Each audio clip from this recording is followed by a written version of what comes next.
यार वाकया तो अच्छा बड़ा सिंपल सा एक अभी चीज मेरे साथ मेरे दोस्त ने शेयर की। मुझे ही नहीं पता कि ये कोई पैरानॉर्मल वाकया, but it was extremely extremely odd, तो मैंने कहा कि तुमसे आज शेयर करता हूँ। अच्छा, मेरा एक दोस्त है बड़ा क्लोज यहीं पे ऑफिस में।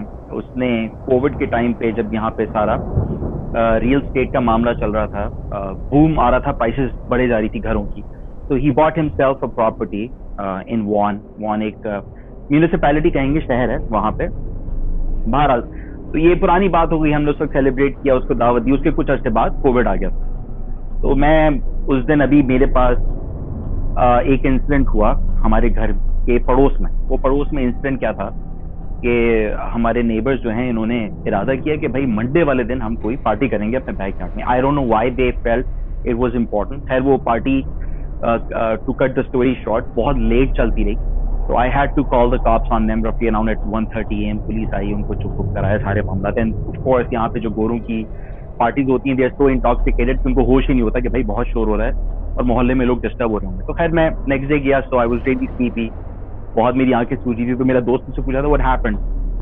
तो मैंने उसको ऐसी जिक्र किया कि यार यूं हुआ, तो I had to call the cops on these people and all that. तो उसने कहा कि अरे यार तू क्या बात कर रहा है, मैं तुझे बताता हूँ कहानी। मैंने कहा अच्छा भाई चलो बताओ कहानी।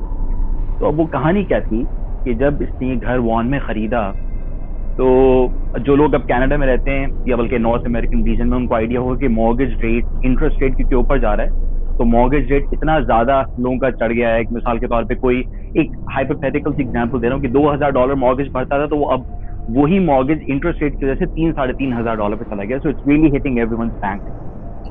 तो उसने क्या डिसाइड किया कि अपनी बेसमेंट जो है वो रेंट आउट कर दे। वैसे ही अर्न्स गुड मनी, तो उसको रेंट आउट करने की जरूरत नहीं थी। बहरहाल उसने बेसमेंट रेंट आउट कर दी। घर खासा पुराना है उसका, कोई 40-50 साल तकरीबन पुरानी कंस्ट्रक्शन है। तो it was like a fix upper kind of a situation.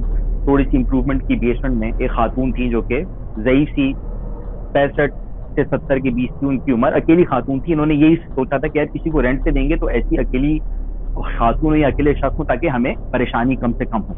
उसकी अपनी फैमिली भी बड़ी मुख्तसर थी, मियाँ बीवी और 2 बच्चे हैं। तो एनीवेज खातून थी, वो सामने वॉलमार्ट में नौकरी करती थी, उनको इन्होंने घर दे दिया किराए पे। शुरू में 4-5 महीने सही चलते रहे। फिर जब कोविड हिट हुआ, मैंने इसमें कोविड से बिल्कुल पहले लिया था घर।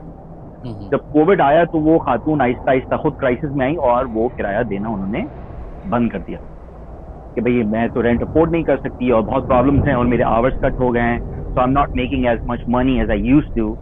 और जो लोग यहाँ रहते हैं उनको आइडिया होगा कि वॉलमार्ट के ऊपर भी आज से 2-3 साल पहले इन्होंने, अब जो कैश टेलर्स हैं उनकी जॉब खत्म हो गई बिकॉज वो इन्होंने सब ऑटोमेट कर दिया।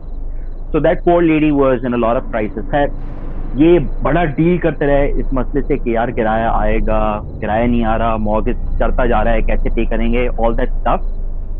तो 2-3 महीने उससे ढंग का किराया दिया, 4-5 महीने नहीं दिया। खैर फिर आहिस्ता आहिस्ता क्या हुआ कि वैसे तो वो खातून नजर आती थी, कुछ 3-4 दिन तक इनको नजर नहीं आई और बेसमेंट से कोई आवाज भी नहीं आ रही थी, कोई एक्टिविटी भी नहीं थी।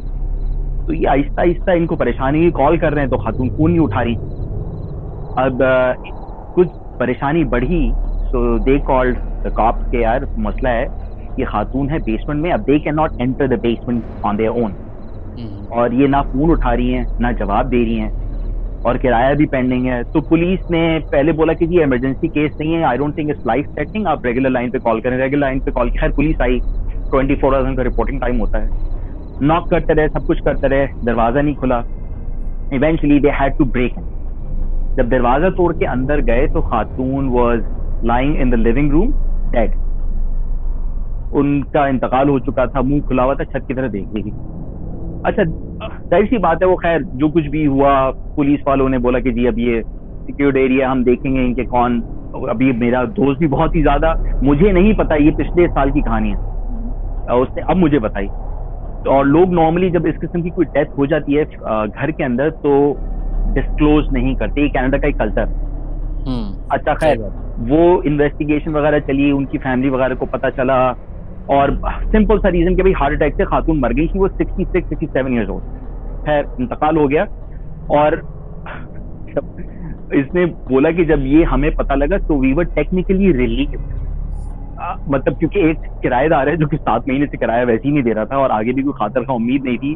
तो इन्होंने कहा चलो यार गई वैसे, लेकिन चलो जान छूटी। किराएदार गया तो अगला किराएदार लेंगे, इन्होंने इसके अलावा कुछ सोचा नहीं। बहरहाल फिर ये उसी क्वेस्ट पे निकले कि अगला किराएदार लेंगे, और वो किराएदार भी कोई ऐसा सिंगल बंदा हो जो कि परेशान ना करे। तो एक और बंदा इन्होंने कोई लिया, यंग यंग लड़का नहीं, मतलब ऐसे कोई 35-34 साल का आदमी, एक छोटी सी सॉफ्टवेयर कंपनी के अंदर जॉब कर रहा था। और वो बॉन्ड क्योंकि टोरंटो से बहुत करीब है, तो टोरंटो वाले बहुत ज्यादा प्रेफर करते हैं कि यहाँ पे रहें। तो उसको इन्होंने किराए पे दे दिया घर कि यार ये भी तंग नहीं करेगा। अच्छा, मैं इसके हवाले से शायद तुमसे एक रिकॉर्डिंग भी शेयर कर सकता हूँ, मैं तुम्हें बाद में बताऊंगा। अच्छा, इसने ये कहा कि यार ये बंदा भी 1 महीने तक सही रहा, कोई हमें प्रॉब्लम नहीं थी।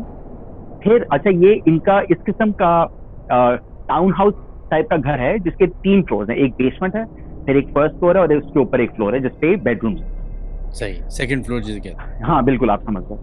तो इसने कहा कि यार कोई 1 सवा महीने इसको रहते हुआ और हमें रात के टाइम पे ना चीखने की आवाज आ रही है। तो मैंने कहा व्हाट डू यू मीन चीखने की? Someone like yelling? अब जैसे मेरा बेटा है वो गेमिंग करता है ना लेट नाइट, तो वो गेमिंग के अंदर चीख रहा होता है हेडसेट पे, और वो येल कर रहा होता है जैसे, लेकिन वो आपका चले कुछ हो गया वो। हाँ एग्जैक्टली। तो उसने कहा no you don't understand, he is not yelling, he is screaming. तो मैंने कहा what the heck are you talking about, मुझे समझ में नहीं आया। उसने कहा okay I listen to this recording. उसके पास रिकॉर्डिंग थी कोई 15 मिनट की, एक 15 मिनट की, एक 10 मिनट की, एक हफ्ते की, अलग अलग दिनों की रिकॉर्डिंग। यार मिनहाज, वो मैं रिकॉर्डिंग तुम्हारे साथ शेयर करूंगा। वो ऐसी रिकॉर्डिंग है कि आपके ना रोंगटे खड़े हो जाएं कि कोई 2 फ्लोर नीचे चीख रहा है और वो ऊपर उसके बेडरूम में उसको इतनी क्लियर आवाज आ रही है जैसे कि आप उस कमरे में खड़ा होकर चीख रहा है। मतलब ऐसे जो चीखता है ना कि वो एक लंबी सी चीख, 10 सेकंड का गैप, फिर लंबी सी चीख, फिर 10 सेकंड का गैप। मैंने कहा यार ये what the heck is this? कहता है this is what I have been going through for the last 1 month. तो मैंने कहा तुमने इससे बात की? तो कहता है हमने इससे बात की है, और ही कंप्लीटली डिसमिस द आइडिया। कहता है मैं तो कुछ भी नहीं करता, ऐसा कुछ है ही नहीं, मैं तो नहीं चीख रहा, आपको कहां से आवाज आ रही? अब ये परेशान कह रहे हैं कि मुझे 100% पता है कि मेरी बेसमेंट में से आवाज आ रही है चीखने की। बंदा जो है नीचे वो एडमिट ही नहीं करे कि मैं चीख रहा हूँ या मेरे साथ कोई मसला है। अब इन्होंने ये डिसाइड किया, क्योंकि वो पुलिस की बात से बात निकली कि one fine day they decided कि जी हम we are going to call the cops, कि भाई noise is a very fundamental issue, कि हम सो नहीं पा रहे, कोई शोर हो रहा है। तो उन्होंने पुलिस को बुला लिया। पुलिस वाले आए, पुलिस ने पूछा कि भाई क्या सिलसिला है? पहले तो इस घर में डेथ हो गई थी, अब क्या तमाशा है? और इनकी किस्मत ये थी कि वो एक कोई ऑफिसर था जो दोबारा कॉल पे आया। सही। तो उसने कहा कि जी ये नॉइज आ रही है बहुत ज्यादा बेसमेंट से, and the cops actually heard it, क्योंकि पुलिस वाले लेट नाइट आए तकरीबन 2:30 बजे, तो उनको चीखने की आवाजें आ रही थी। तो उन्होंने कहा oh yes this is serious issue. मतलब अब इंसान के दिमाग में बहुत सारी चीज आती है, किसी को किडनैप करके बंद कर दिया और साले ने पीछे नीचे, आपको नहीं पता आपके घर में हो रहा है, या कोई ये कुछ और है चक्कर, वल्लाह आलम कोई मसला है, अपने आप को इंजर कर रहा है, कोई मेंटल पेशेंट है, क्या है चक्कर। खैर पुलिस नॉक करते करते जब गई पेशेंट में, तो वो जो साहब है वो उन्होंने आके दरवाजा खोला, आंखें मलते हुए, जैसे गहरी नींद में से आपने किसी को उठाया हो, बिल्कुल अपने पैजामास के अंदर, के भाई क्या हुआ, व्हाट हैपेंड? तो उसने कहा सर वर यू स्क्रीमिंग? कहता no I was sleeping, what are you guys talking about? अब ये परेशान, उसने कहा कैन वी कम इनसाइड? तो खैर पहले वो रेजिस्ट करता रहा, फिर पुलिस वाले ने बोला कि sir you would have to allow us to search the place because we are witness to it, your landlord upstairs is hearing you scream and we also heard the scream and we have a recording of it as well. उसने कहा अच्छा भाई आ जाओ। अंदर चले गए। अच्छा, जो ये मेरा दोस्त है इसको उन्होंने अलाउ उस टाइम पे नहीं किया अंदर आने के लिए ना, तो ये दरवाजे पे खड़ा हुआ है। पुलिस वाले इनको बोला कि पुलिस इसको बोला जो टेनेंट को कि तुम रुको, हम अंदर जाके पूरा बेसमेंट देखेंगे। पुलिस वाले 2 अदद आए थे, वो गए अंदर, पूरा बेसमेंट देखा दाखा, कुछ भी नहीं। अब ये दरवाजे पे खड़ा हुआ था और ये जो मेरा दोस्त है ये उससे थोड़ा डिस्टेंस पे 5 फीट पे खड़ा हुआ था उस लड़के से। हाँ लड़के से। अच्छा, वो लड़का जो टेनेंट है ना वो आहिस्ता आहिस्ता करके बाहर आया, उसको कहता है कान में कि I can swear it's not me, there is someone और something hiding in your basement. ये बोल के तो साइड पे हो गया। अब मेरा दोस्त कहता है कि क्या बकवास कर रहा है यार, समवन और something hiding in the basement, उसको कुछ समझ ही नहीं आया। अब वो पैनिक कर रहा है कि शायद कोई पोचर्स हैं, कौन है, कहाँ से कोई घुस गया। पता नहीं क्या बात कर रहा है। पुलिस वाले 10 मिनट बाद वापस है, उसने कहा no buddy, and if it's not him screaming we have no idea who was screaming. एक अजीब सी मिस्ट्री है। और मैं I am gonna send that recording to you यार, तुम्हारे भी रोंगटे खड़े हो जाएंगे। वो बहुत ही ज्यादा अजीब और गरीब किस्म की चीज है। खैर फिर करना ये हुआ कि ये जो इनका टेनेंट था, इसने 3 महीने बाद ये ऊपर आया और उसको बोला कि I am going to vacate this place. और अब वो मेरे ख्याल से उसका अब अगले हफ्ते तक का नोटिस है, तो वो घर छोड़ के जा रहा है। लेकिन अभी तक ये मिस्ट्री ना ये खुद सॉल्व कर पाए, ना ये पुलिस वाले सॉल्व कर पाए कि ये चीखें इतनी गंभीर और इतनी तकलीफ दे चीखें एक्चुअली मार कौन रहा है। अब ये कुछ हिस्ट्री इस बेचारे की घर की बनती जा रही है। ये टेनेंट भी जा रहा है, पिछला टेनेंट मर गया। So now they are really under a lot of stress. अभी रियल एस्टेट की कंडीशन ऐसी कि बेचारा घर भी नहीं बेच सकता, and now they are under obligation कि अगर ये बेचेंगे तो इनको ये दोनों इंसिडेंट्स रिपोर्ट करने पड़ेंगे। एक तो किसी का मर जाना बेसमेंट में without any history, health history, और दूसरा एक टेनेंट इस किस्म की चीज बड़ी सुपरस्टिशियस किस्म की रिपोर्ट कर रहा है उस घर के बारे में। सो ये अभी तक यहीं पे प्रोग्रेस है इस कहानी की। I am not too sure कि कहानी यहाँ से कहाँ जाएगी। मुझे ये बताएं कि ये जिस फ्लोर पे रहते हैं, अपने जो मेन फ्लोर है, उधर ऐसे कोई वाकया इनके साथ नहीं हो रहे? कुछ भी नहीं, नथिंग एट ऑल। खैर दोनों मियां बीवी वर्किंग हैं। अब वॉन से, जहां हमारा हेड ऑफिस से काफी दूर भी है, he goes to work, he works 8 hours a day. इसकी बीवी भी काम पे जाती है, रात को वापस आते हैं बच्चे डे केयर से उठा के घर पे। इनके साथ पर्सनली कोई एक भी इस किस्म का अजीब व गरीब इंसिडेंट नहीं हुआ। हाँ, इनके लिए बड़ा ट्रॉमेटाइजिंग था दैट द फर्स्ट टेनेंट जो कि खातून थी, वो जब वो मर गई थी बेचारी औरत, वो एक ट्रॉमेटाइजिंग एक्सपीरियंस था। और अब ये सेकंड जो टेनेंट आया, इसके साथ भी कुछ, ऐसी बात है, इसको कोई अभी तक तो कम से कम अभी 1 महीना है नोटिस पे, तो कोई इंसिडेंट माँ से इसके कि चीखने की आवाज आ रही है और तो कुछ नहीं है। लेकिन ये है कि इनके साथ जाती तौर पे चीजों का आगे पीछे होना, या जो एक फिनोमेना कंसिडर किया जाता है पैरानॉर्मल एंटिटीज के साथ, वो कुछ भी नहीं हुआ। Nothing at all, they are more than happy. कि आई थिंक फिर ये जो भी चीखने चिल्लाने की आवाज आती है, उस लड़के के सोने के बाद आती है, राइट? यस, ये सोने के बाद। हाँ, तो ये उसके सोने से कनेक्टेड है। शायद वो रात को चीखता हो, उसको पता ही नहीं चलता हो सोते में।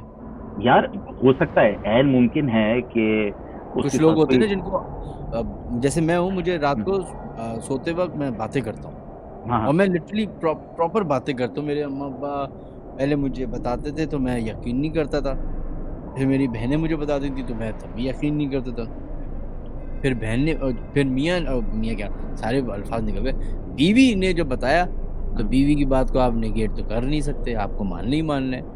अच्छा, अब इसके अंदर ये मैं आपकी बात 100% इससे एग्री करता हूँ, और मैंने भी यही पर्सपेक्टिव उसके साथ शेयर किया था कि ये डेफिनेटली टेनेंट का इशू है, and he is of course trying to dump it on something else, और maybe giving you mixed ideas कि यार ये मेरा नहीं, किसी और चीज का मसला है। अब उसके अंदर देखो, अब जैसे तुमने मुझे बताया ना कि यार तुम्हारी एक हिस्ट्री है और तुम्हें बहुत सारे लोगों ने इस किस्म की चीजें बताई हैं। अब ये जो टेनेंट है वो तो कहता है कि भाई मेरी ऐसी कोई हिस्ट्री ही नहीं है। और ये एक और चीज भी इसमें ऐड कर रहा हूँ कि अगर इस किस्म का इसका बिहेवियर होता तो ये जहां पे पहले टेनेंट रहा हुआ है, someone would have definitely reported. इसका कोई पुलिस रिकॉर्ड नहीं है कि कभी भी किसी ने इसके ऊपर पुलिस बुलाई। This is the first time anything of this sort has happened to a 34 year old. या तो ये कोई कंडीशन जिससे अभी डेवलप की है, नॉर्मली इस किस्म की कंडीशन बहुत पहले बचपन में डेवलप हो जाती है कि आप ऐसा कर रहे हो। इस बंदे का ना कोई ट्रैक रिकॉर्ड है, ना कोई हिस्ट्री है, और ना ही आज तक पुलिस के पास कोई रिकॉर्ड है कि किसी ने इसके ऊपर पुलिस बुलाई है। नथिंग एट ऑल, कुछ भी नहीं। तो हो सकता है वो यही वाला होना है, जैसे इसने जाके बताया उसके कान में कि I think there is something someone और something is hiding under your in your basement. हाँ, तो शायद हो सकता है ये वाला टोपी ड्रामा पहले भी किसी जगह पे इस तरह करते करते वो निकल गया। बहुत सारे लोग मान सकता है यार, हो सकता है। अभी खैर, अभी तो जो मेरा दोस्त है वो बड़े खौफ किस्म की अजीब, वो घबराया हुआ है। तो ऐसी मैंने भी अपने उसमें बोला कि यार मैं देखना चाहूंगा, तो उसने कहा व्हाट रियली? मैंने कहा यार sure, why not, just for the heck of it, कि आगे तुम्हारा जरा बेसमेंट का विजिट तो करें कि कोई क्या है माहौल वहां पे, क्या सिलसिला है। May be it's completely normal, may be. लेकिन अगर अब तो हाइपोथेटिकल सिचुएशन में अगर चले जाएं, और अगर सोचें वो टेनेंट भी चला जाए और कोई टेनेंट ना आए, और फिर चीखों की आवाज आ रही हो, और फिर चीखों की आवाजें आ रही हैं, ओए होए होए, फिर तो भैया गए काम से। अच्छा मैं तुम्हें एक चीज बताऊं, खुदा की कसम, that's exactly what he said. कहता है कि मैं और मेरी वाइफ ये फियर कर रहे हैं कि अब ये 1 महीने बाद जब छोड़ के चला जाएगा, और अगर हम रात को सो रहे हो और फिर वही चीखने की आवाज, फिर हमने क्या करना है। And they are so clueless, बहुत घबराए हुए दोनों, क्योंकि अब असल में ये जो इससे पहले एक मौत हुई है नेचुरल थी इनकी बेस में, उसको भी इन्होंने इसी खाते में ले लिया, कनेक्ट कर दिया। सो आई डोंट नो, अब ये गोरे जो होते हैं ना, दे आर वेरी सुपरस्टिशियस, अजीब से हो जाते हैं कभी कभार, क्योंकि इनको समझ में नहीं आता। वो कह रहे हैं कि may be it's her spirit over here, but the guy who is, जो आवाज है स्क्रीन की, वो एक मर्द की है, वो औरत की नहीं है। सो आई डोंट नो, मैंने उसी लड़के की है, वो तो उसी लड़के की है। ये तो मैं आपको गारंटी बोल रहा हूँ मैं, क्योंकि आपने जिस तरह मुझे डिटेल में बताया, उससे मैं आपको गारंटी के साथ कह रहा हूँ कि ये वही लड़का है। उसको सोते हुए प्रॉब्लम हो रही होगी, सोते में वो चीख रहा होगा। बहुत सारे लोग होते हैं चीखते हैं, बहुत सारे लोग होते हैं लड़ाई करते हैं, बहुत सारे लोग होते हैं खराटे लेते हैं। ये सारी अलग अलग प्रॉब्लम्स है ना सोने में। बिल्कुल बिल्कुल बिल्कुल। तो अब ये यही मसला है। देखना बस यही है कि ये जब चला जाएगा तो उसके बाद क्या होता है, वो है कहानी का जो असल वो है रुख, वो बदलेगा जब ये चला जाएगा टेनेंट, और उसके बाद अगर चीखें सुनाई दी तो फिर शदीद मसला है। ओके चलिए, अगली केस जो है ये 2 हफ्ते बाद आएगी इसका। डन है। लेकिन आप वो मुझे ऑडियो भेजेगा? मैं भेजता हूँ बिल्कुल। और क्या मैं वो ऑडियो लगा दूं? हाँ यार, उसमें कुछ भी नहीं है, प्लेन रिकॉर्डिंग है, कुछ चीख रहा है बस, आपको आवाजें आएंगी बड़ी वाहियात किस्म की, मतलब घबरान। अब मैं तो घबरा गया था कि ऐसे कोई कैसे चीख सकता है। मतलब यार सोते में भी कोई बंदा इतनी जोर से चीखे तो शायद खुद ही उठ जाए, वो इतनी जोर की चीख है यार, वो ऑर्डिनरी चीख नहीं है। सुनते हैं देखते हैं फिर क्या होता है। चलो मैं भेजता हूँ, तो थैंक यू।